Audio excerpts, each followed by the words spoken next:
So, mao to ang panghitabo. Mao ni. Nagsugod ang tanan sa kalipay, nagsugod ang tanan sa kalingaw, sa biyahe namo padulong tugbo. So mao to, nag-video ko. Kunyari naga-vlog, tumi sa terminal kay nibaba si Ayan, si architect. Then after mao na ni pahitabo. Kurat mi ang tanan. Wala man nun.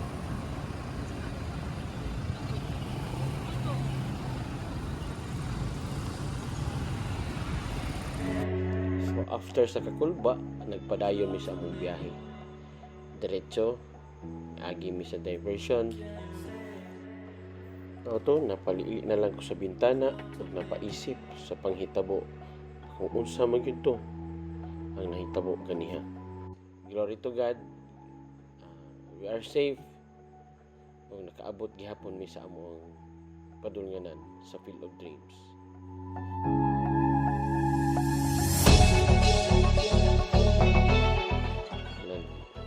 Tudlo mi og kanta ug sayaw kay para sa mga bata nga orphan.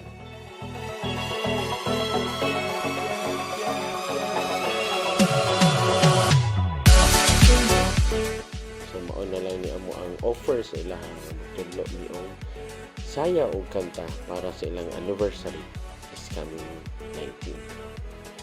So mao na si Teacher Alay, si Teacher Andrea, si Teacher Jenny. So mao to, lingaw kay sila silang picture. Naabtan mi gabi sa amo ang biyahe pauli. O sa gihang pangkapoy, panggutom mi sa among biyahe, nihapit mi sa coffee. By the way, kaning lugara perting ninduta. So nakurat mi nga gidala mi sa amo ang Ma'am Sylvia. Relaxing jud kaayo ang place. Sa among kakapoy ganiha, sa among kakulba sa panghitabo, na-relax mi. Nahapsay among una-una. Sa kung unsa, abot na ni si Jan, kung nahapsay ba ni. So diretso mi diri, lantaw-lantaw sa mga palibot kay instagramable pa kaayo ang place. So first time nako nakaanino, nakasulod kining lugara. Tuod man sige kog agi na ning dala na diri pero karon pag yung kasulod aning lugar. Nice kayo ang place. Very relaxing kaayo. Unya gitagaan mig pabor sa tag-iya. Giabrihan ang VIP place or VIP nga tanawan ninyo among pwesto. Among pwesto kung asa mi nakapwesto. Ayan, di ba? Mulingkod na unta si Jan na uwaw. Kay giinan daw bawal pero di good. Plastar na mi sa among so kung asa mi mo lingkod. Nindot kayo ang place. Very nice.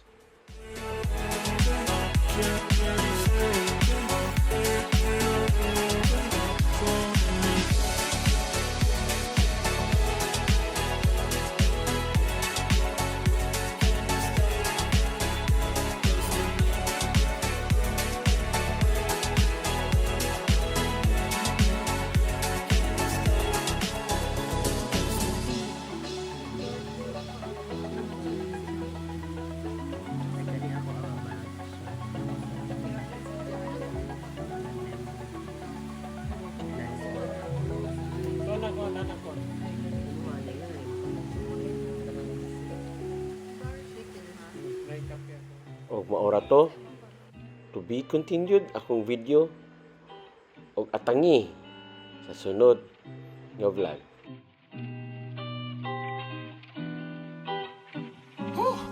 Yeah.